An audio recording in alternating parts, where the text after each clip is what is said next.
Jen. Kayleigh, you mentioned Dr. King. He likely would not have approved of what took place Monday evening across from the White House, as you probably know. If the White House president and his team had to do it all over again, would you have gassed and pummeled protesters to clear the park so the president could have a photo op? So let me first address no tear gas was used and no rubber bullets were used.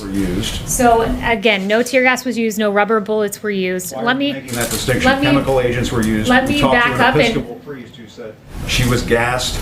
Others say they were tear gassed in that area. Well, no one was tear gassed. Let me make that clear. That's been confirmed by DOD and by Park Services as well. So let me go back and address what happened because there's been a lot of misreporting.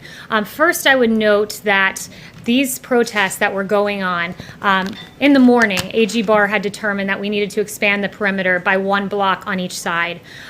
He was surprised, AG Barr, when he arrived at the White House to see that that perimeter had not been moved.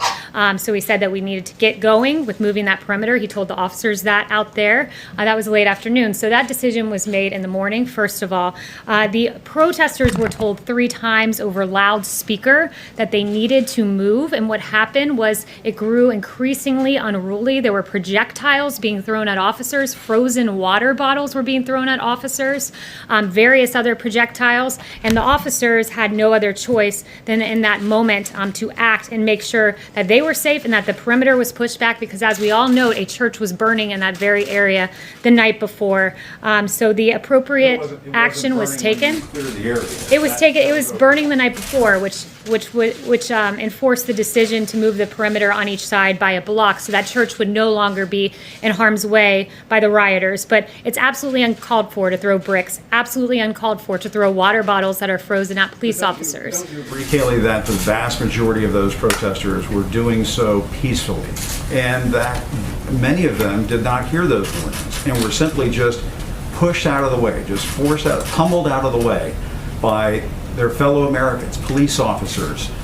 You sent in members of the military to deal with this.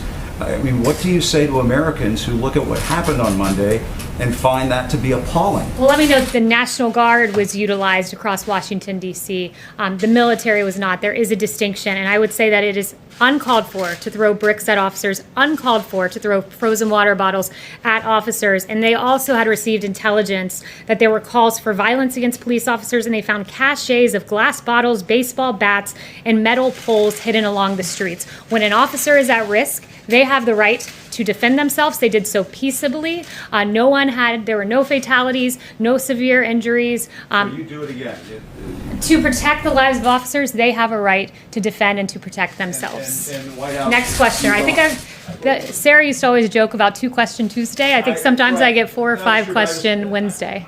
I just want to make sure that people who have a problem with what they saw Monday have a chance to have that addressed. And, I mean, what do you say to Americans who are just outraged by what they saw? And for the president to go and have a photo op in front of a church. What I would say is this: officers have a right to defend themselves. And I've watched a lot of your coverage. I've watched a lot of the nation's coverage, and let's go through some of the things that happen when officers don't defend and protect themselves. In St. Louis, 4 police officers were shot. In Las Vegas, an officer was shot in the head and is on life support. In New York, a cop was beat up by people. In Providence, 4 to 5 police officers and state troopers were injured. And in Ashbury Park, New Jersey, a police officer was injured.